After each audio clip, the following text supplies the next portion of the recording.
imagine, right, that you're going out to buy a textbook for a biology class. Okay, yeah, standard back-to-school stuff. Right, totally normal.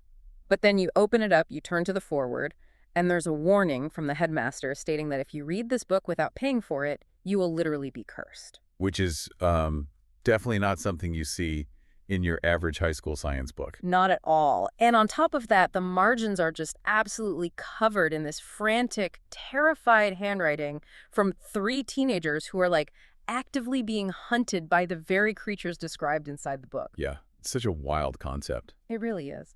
So welcome to today's deep dive, everyone. The artifact we have our hands on today is a reproduction of a highly specific, heavily vandalized 52nd edition of Fantastic Beasts and Where to Find Them. Written by Newt Scamander, of course. Exactly. And the mission for this deep dive is to unpack the really fascinating hidden history of magical creature conservation.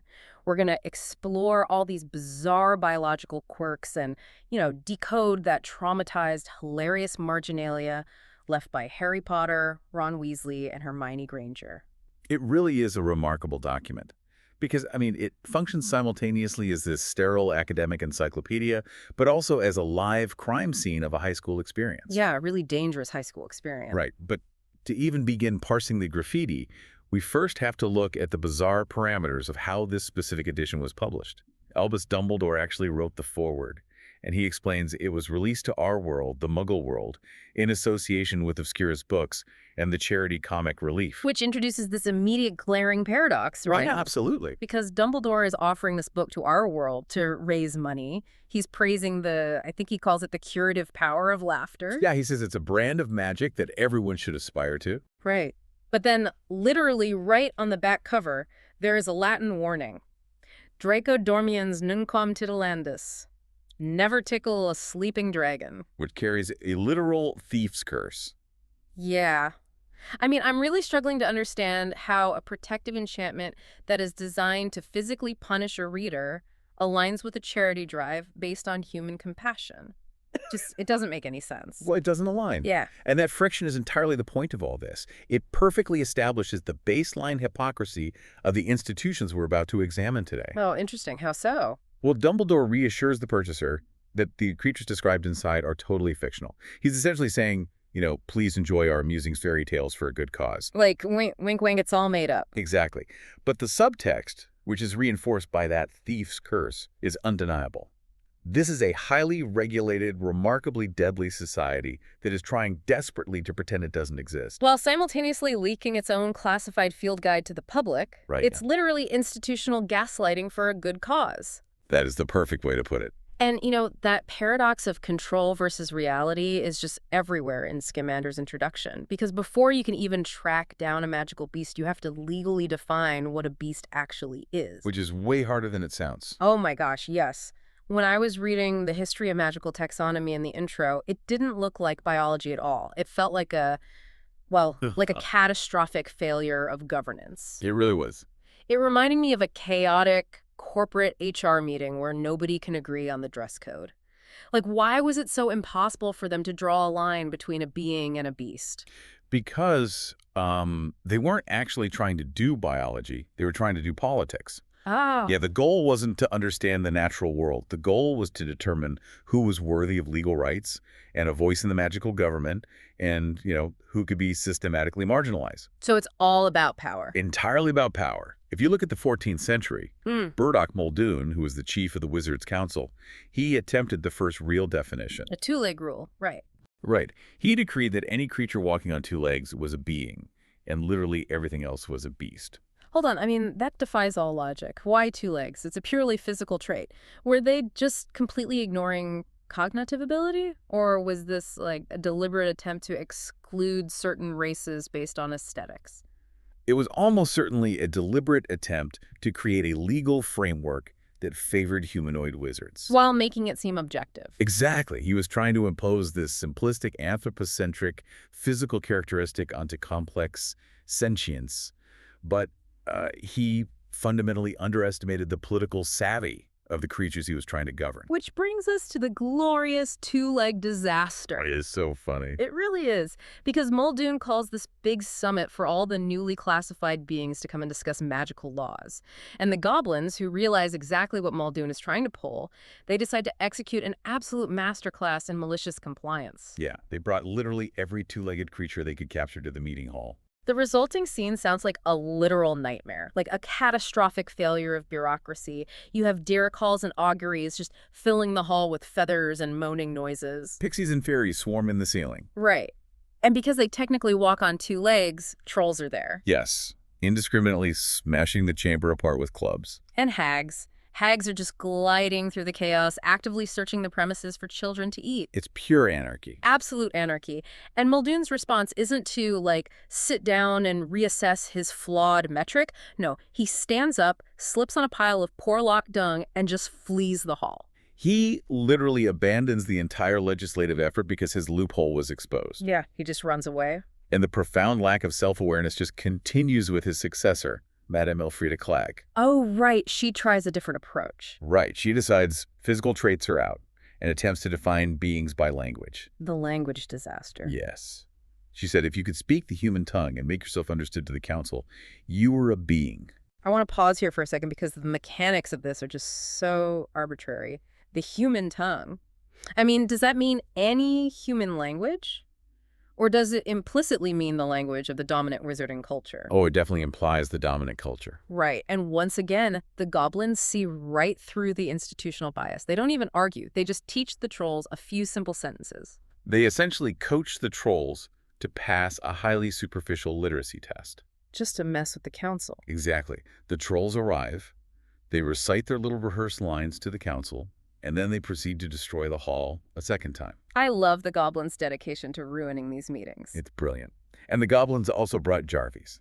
Oh, the talking ferrets? Right, they look like large ferrets, and they are technically capable of human speech, but they possess absolutely no actual sentience or conversational ability. To just swear, right? Yeah, they just spew a constant aggressive stream of profanity. So the council members are trying to have this serious legislative meeting, and they have talking ferrets racing around the room, biting their ankles and swearing at them. Which is hilarious. But, the physical destruction kind of masks a darker side of Clagg's language rule, which is the systemic exclusion part of it. That's a really important point. Because a massive delegation of ghosts arrived, but they walked out in disgust because the council was only focusing on the living. Right. And the centaurs boycotted the entire summit. Yes, the centaurs refused to participate because the mer people were excluded. Ah, right, because of Mermish. Exactly. Mer people are a highly intelligent, complex society. But their language, Mermish, is only comprehensible underwater. Above water just sounds like screeching. Right. So because they couldn't speak the quote-unquote human tongue in the council's preferred dry environment, they were demoted to beasts. That is just, wow. It's a perfect example of a governing body penalizing a minority group for not assimilating to the physiological norms of the majority. It really is. And it took them until 1811 to finally figure this out. Grogan's stump. Yes. Grogan-Stump finally introduces a functional definition. He says, a being is any creature that has sufficient intelligence to understand the laws of the magical community and bear part of the responsibility in shaping them. So he finally separates cognitive ability from physical form or vocal cords. Functionally, yes, he does. Yeah. Trolls were interviewed under this new rule, found lacking in comprehension, and correctly classified as beasts. Makes sense. And mer people were provided translators, and finally granted being status. Okay, good. But if we look at the margins of Stump's legislation, we see that structural prejudice doesn't just vanish overnight. Oh, the voluntary beasts. This fascinated me so much. Right. The centaurs and the mer people actually requested to be downgraded back to beasts. Why in the world would a marginalized group actively reject legal rights they just spent centuries fighting for?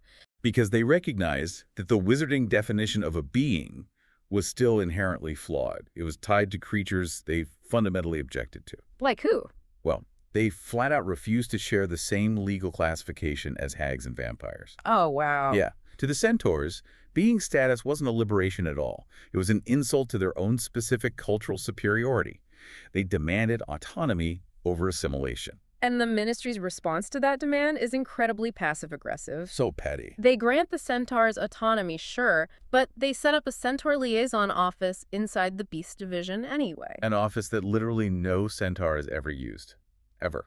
It operates purely as an internal administrative joke for the ministry. As Scamander notes, if a ministry employee is, quote-unquote, being sent to the centaur office, it just means they're about to be fired. Exactly. It reveals that the ministry still views the centaur's independence as an annoyance rather than a right. It perfectly encapsulates the wizarding approach to the natural world, really. Categorize, dismiss, and control. Definitely. But, this massive obsession with categorization begs a much darker question. Which is? Once you've decided who gets a seat at the table, how do you hide the entire table from the rest of the world, from the Muggles?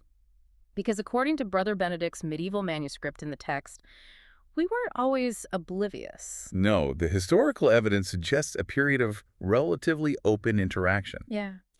Brother Benedict was this Franciscan monk, and he documented an encounter he had in his herb garden with what he called a ferret of monstrous size. Which we know is a Jarvie. Right. And he notes that it didn't flee from him. It threw him backward, yelled, "Get out of it, Baldy," and bit his nose. I love that his fellow monks just told him he'd been drinking too much turnip wine. They completely gaslit him. They did. But wizards know he actually stumbled onto a Jarvie that was just hunting gnomes. It's hilarious in retrospect, but it marks a really serious turning point. I mean, if a monk is getting assaulted by a cursing ferret, the magical ecosystem is fundamentally bleeding into everyday life. And that bleed became completely unsustainable. As wizard persecution escalated globally, sightings of highly destructive creatures, like dragons, were fueling Muggle paranoia. They were causing panics. Exactly. The wizarding world realized they couldn't just hide themselves anymore. They had to hide the entire magical biosphere. Which leads us to the 1750 International Statute of Wizarding Secrecy, specifically Clause 73. Right. So Clause 73 dictates that every wizarding governing body is strictly responsible for the concealment, care, and control of all magical beasts within its territory. And failure means international discipline. This huge mandate. Let's talk about the logistics of this because it seems literally impossible. How do they actually pull off a global geological scale cover-up? It's like a wide witness protection program for dragons. Well, they utilize a multi-layered approach of geographical quarantine and cognitive manipulation. The first layer is safe habitats. Okay. They enchant massive tracts of wilderness with Muggle-repelling charms. I want to break down how that charm actually functions because is it a physical barrier, like an invisible fence that you bump into, or is it psychological? It's deeply psychological. Yeah. It acts almost like a localized Faraday cage for human intention. Oh, that's a great way to describe it. Yeah, so if a Muggle approaches a centaur forest, the charm actively interacts with their cognitive processing. They don't hit a wall. Instead, they suddenly remember a pressing engagement elsewhere, or they experience this overwhelming sense of unease that actively compels them to turn around. It overrides their free will by manipulating their priorities. Exactly. That is frankly terrifying when you actually think about it. And for the creatures that can't be contained in forests, like pets or working animals, they have to rely on the disillusionment charm. Which is a huge burden. Right. It's a daily requirement for anyone owning, say, a hippogriff. But the text also notes severe penalties for illegal breeding under the 1965 ban. And right there in the margin, Ron Weasley has written, but no one's told Hagrid. Which perfectly exposes the fragility of Clause 73. The ministry can pass all the legislation they want, but the reality is that the system constantly leaks. Because people are people. Right. Individual wizards are fallible and magical beasts are inherently unpredictable. So when the quarantine inevitably fails, they deploy their ultimate and arguably most invasive contingency. Mass obliviation. The memory charms. Let's look at the Ilfracombe incident of 1932, because this just highlights how lucky they got. A rogue, common Welsh green dragon swoops down onto a crowded Muggle beach full of sunbathers. Just a total nightmare scenario. The logistics of cleaning that up seem insurmountable. How do Obliviator squads actually track down every single witness in a chaotic, open-air environment? People are running everywhere. It requires an immediate, overwhelming deployment of magical force. And in the Ilfracombe case, the wizarding world was incredibly lucky that the McFusty family, who actually specialize in dragons, happened to be holidaying on that exact beach. Just a coincidence. Pure luck. They performed the largest batch of memory charms in the century before the crowd could fully disperse. But the margin of error is still there. I mean, Scamander casually mentions a muggle nicknamed Dodgy Dirk, who escaped the mass memory modification. And he still hangs around in pubs talking about the dirty, great flying lizard that punctured his air mattress. And Dodgy Dirk actually represents the genius of the final layer of wizarding concealment, the Office of Misinformation. Yes. Because they realize they don't need to obliviate everyone perfectly. They just need to control the narrative. It's literally a reverse PR campaign. They actively liaise with the Muggle Prime Minister to feed plausible, non-magical explanations for magical disasters. Precisely. Look at their handling of the Loch Ness Kelpie. Oh, this blew my mind. Right. Scamander admits it is the world's largest Kelpie, and it actively seeks out attention. It wants to be seen. So they can't stop it from popping up. Exactly. So the Office of Misinformation doesn't even try to hide the creature anymore. They hide its authenticity. That's brilliant. They have spent decades funding and promoting the idea that all photographic evidence of the Loch Ness Monster is just a hoax. They weaponize our own skepticism against us.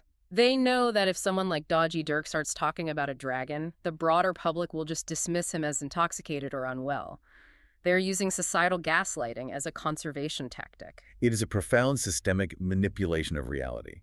But, it forces us to ask, what exactly are they going to such extreme lengths to hide? Right, what is the actual threat level here? Because when we examine the Department for the Regulation and Control of Magical Creatures classification system, which ranges from X for boring all the way to XXXX for a wizard killer, we see a highly disturbing pattern in the apex predator category. We really do. This is where the textbook reads less like a natural history guide and way more like a post-mortem of wizarding hubris. Because yes, there are naturally occurring terrors out there, but so many of the XXXX threats aren't a product of natural evolution. They're literally engineered biological weapons. The basilisk is the absolute purest example of this. Oh, yeah. It didn't evolve. It was manufactured. The first recorded basilisk was bred by Herpo the Foul, a dark wizard from ancient Greece. The mechanics of its creation sound like a dark magic fever dream. Hatching a chicken egg beneath a toad? I mean, how does that biological combination synthetically mutate into a 50-foot serpent? It's insane. It involves incredibly dark magical gene splicing. The toad essentially acts as an unnatural magical incubator. It fundamentally alters the embryonic development of the chicken egg, infusing it with highly concentrated dark magic. So it corrupts the DNA? Basically, yeah. And the resulting creature is an uncontrollable apex predator whose primary weapon isn't just venom, but its actual gaze. Direct eye contact causes instantaneous biological shutdown. Death. And the textbook tries to play down. That's the crazy part. Scamander confidently states that there have been no recorded sightings of basilisks in Britain for at least 400 years. Oh, the margin note here. Yes. Right underneath that official statement, in the margins, Harry has scribbled. That's what you think. That simple little annotation completely shatters the authority of the text. It really does. The ministry fully believes this threat is just a relic of medieval history, effectively eradicated. Yet, these teenage students have intimately survived a XXXX biological weapon operating inside the walls of their own school.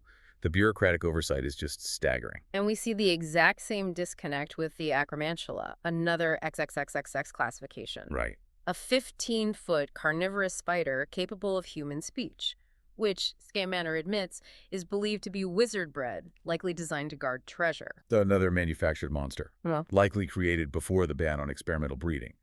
And the terrifying thing is, it possesses human-level intelligence, but lacks any human morality or restraint, which makes it completely untrainable. and once again, Scamander offers this bureaucratic reassurance in the text. He writes, rumors that a colony of Acromantula has been established in Scotland are unconfirmed. And the boys just couldn't let that slide. No, Harry and Ron have violently crossed out the word unconfirmed and written confirmed by Harry Potter and Ron Weasley. Because they have been in the forest. They have physically faced the colony. They almost got eaten.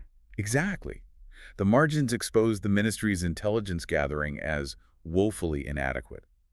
They are actively failing to track apex predators living adjacent to a school full of children. But we can't lay all the blame on dark wizards playing God. There are natural horrors in this ecosystem that are terrifying precisely because they evolved to hunt in ways we can barely even comprehend. Oh, like the lithofold. The lithofold, yes, the living shroud.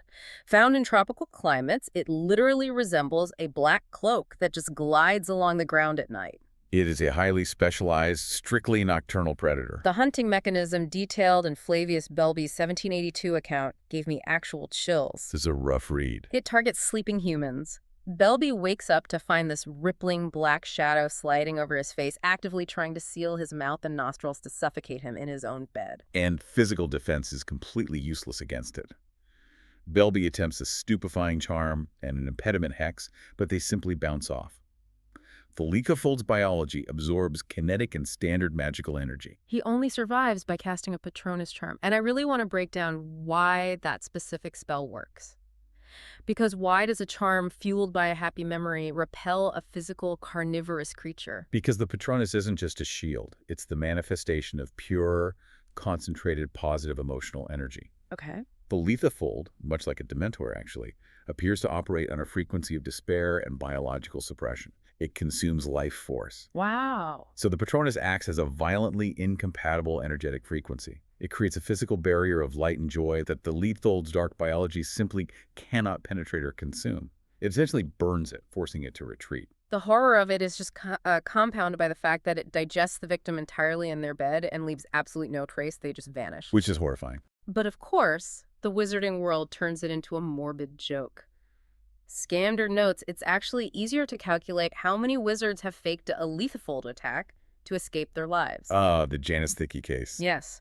Leaving a note on his bedside table saying, "Oh no, a Leacafold's got me," only to be found weeks later living with the landlady of the Green Dragon pub. It's a recurring theme in this book.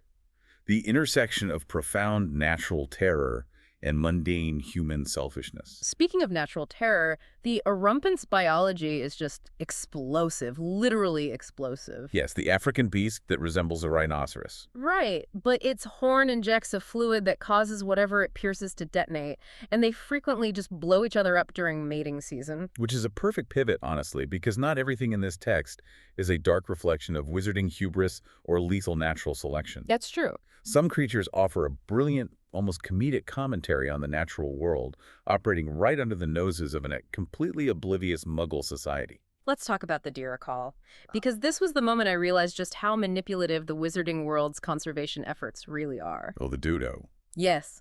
The Deeracall is a plump, flightless bird from Mauritius. To escape danger, it vanishes in a puff of feathers and teleports somewhere else. Which is a biological defense mechanism that completely alters its interaction with predators.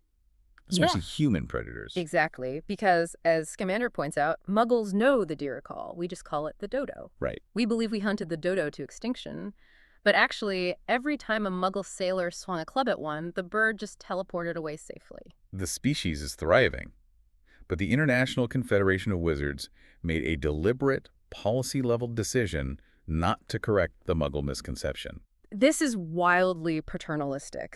Scamander says they let us believe we caused an extinction to raise Muggle awareness about indiscriminate hunting. Yes. They essentially decided, let's let them live with the historical guilt of wiping out an entire species because it builds character.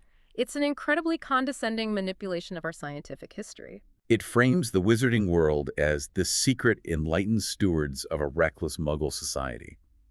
And there are numerous examples of flora and fauna that wizards actively manage, while Muggles completely misinterpret them. Oh, like the Fooper. The Fooper, for instance. A beautiful African bird with vivid plumage, but its song literally drives the listener to insanity.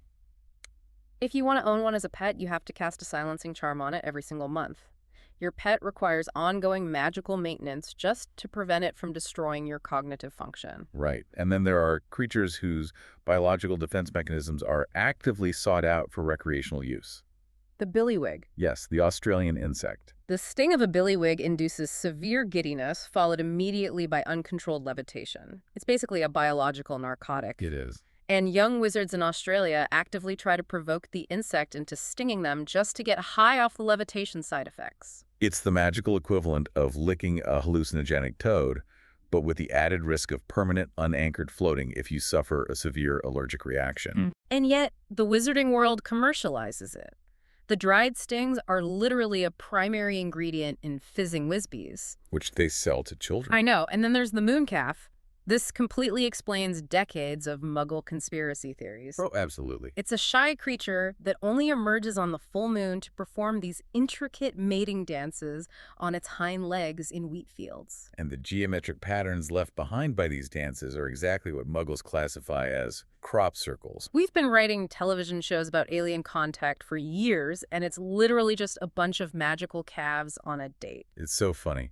Yeah. But beyond the comedy, some of these hidden creatures actually drive the magical economy. Look at the demigods. Right, the peaceful ape from the Far East. Yes, with the ability to turn invisible when threatened.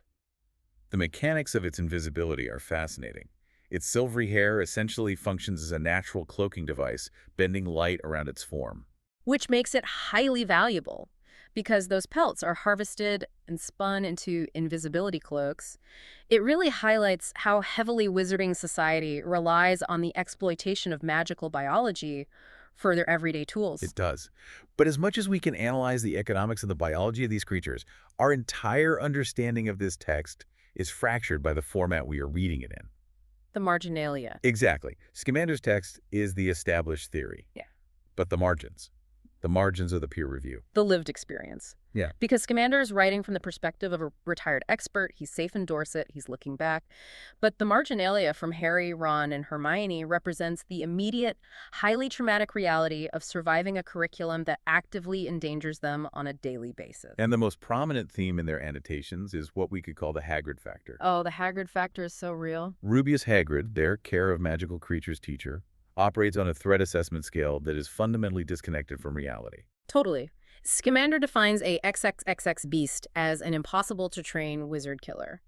And Ron Weasley has just taken his quill, crossed that official definition out, and amended it to read, or anything Hagrid likes. That single line completely recontextualizes the danger of the entire book. It really does. For Scamander, encountering a dragon is a rare, highly regulated event.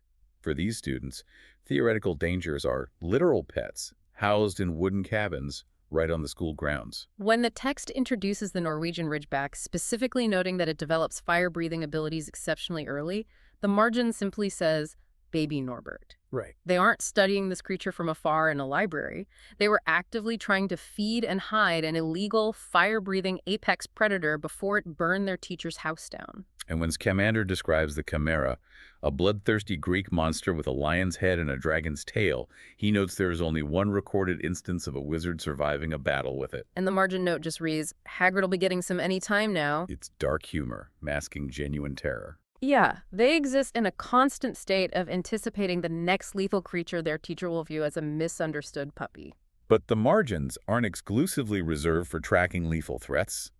They also serve as a venue for permanent, ink-stained insubordination. Oh, they definitely call out the teachers. The textbook becomes a ledger where they record the failures of the adults charged with protecting them. The entry on Pixies is the perfect example of this. The ministry classifies Pixies as XXX, meaning a, quote, competent wizard should cope, and someone, probably Ron, has added, but XXXXXX if you're Lockhart. A direct reference to Gilderoy Lockhart, a fraudulent teacher who released a cage of pixies in a classroom, completely lost control of the situation, and then just fled. Leaving the kids to deal with it. And they do the exact same thing to Professor Snape. Next to the Japanese kappa, which is a water demon that strangles humans, a note reads, Snape hasn't read this either. They are utilizing an authoritative academic text to document the utter lack of authority their teachers actually possess. It demonstrates a profound skepticism toward institutional knowledge. They're reading a book sanctioned by the ministry, but they are filtering every single word through their own harrowing, unsanctioned experiences. But, amidst the trauma, the call-outs, and the constant threat of basilisks and acromantulas, what truly elevates this artifact is the mundane reality bleeding through the pages. Oh, absolutely. Because at the end of the day, these are still just teenagers sitting in a classroom. Yes. The sheer normalcy of their interactions is so striking. On the title page, amidst all these warnings of lethal beasts, they're just playing a game of tic-tac-toe. And there's a game of hangman drawn in the margins. With a stick figure hanging from a spider web. And the clue just says, you die, Weasley. And perhaps the most revealing exchange occurs on the inner sleeve. The dung bomb argument. Right. It begins with the standard property of Harry Potter. Then Ron's handwriting appears, shared by Ron Weasley because his fell apart. Then Hermione inserts herself into the ink, writing, "Why don't you buy a new one then? Write on your own book, Hermione." And Ron immediately fires back. You bought all those dung bombs on Saturday. You could have bought a new book instead. Which is punctuated by someone else adding, "Dumb bombs rule." I absolutely love that detail. It is the most humanizing element of this entire deep dive. They are living in a world governed by mass memory charms, lethal predators, and systemic political prejudice. And they are arguing over prioritizing dung bombs over school supplies. It reminds you that despite the impossible circumstances, kids are still kids. They complain, they mock each other, and they vandalize school property. They really do. If we synthesize what this artifact represents, it is a masterclass in contradiction. We've traced the bureaucratic arrogance of the wizards' councils, attempting to define sentience based on how many legs a creature walks on. We've unpacked them, and through all of that rigid academic posturing, we have Harry, Ron, and Hermione reality checking the text with their own chaotic survival. This book documents the fragile, often absurd balance between the magical and non-magical worlds. But if we return to the very beginning, to Albus Dumbledore's foreword, we are left with a provocation that challenges the entire premise of Scamander's taxonomy. Dumbledore writes that Muggles have harnessed the curative power of laughter to fight human suffering. He calls that compassion a brand of magic to which we all aspire. If Muggles, who are completely devoid of wands, potions, or magical genetics, possess a form of magic so potent that the greatest wizard of the age is in awe of it, does the great taxonomic divide between wizard, being, and beast actually hold any weight? We've seen how arbitrary and prejudiced the classifications of Muldoon and Clag were. Perhaps in the grand, overarching classification of the universe, the capacity for compassion is the only trait that truly defines a being. What an incredible thought to close on. You expect a textbook to be this sterile, unbroken authority. But the margins of Fantastic Beasts prove that the truth is always muddy, messy, and fiercely resilient. Very well said. So, to everyone listening, the next time you see a weird pattern in a wheat field or hear a strange bird call, pause and take a closer look. Because the dodos and crop circles in your world might be hiding a much larger, more fantastic reality than you ever imagined. Keep diving deep, everyone.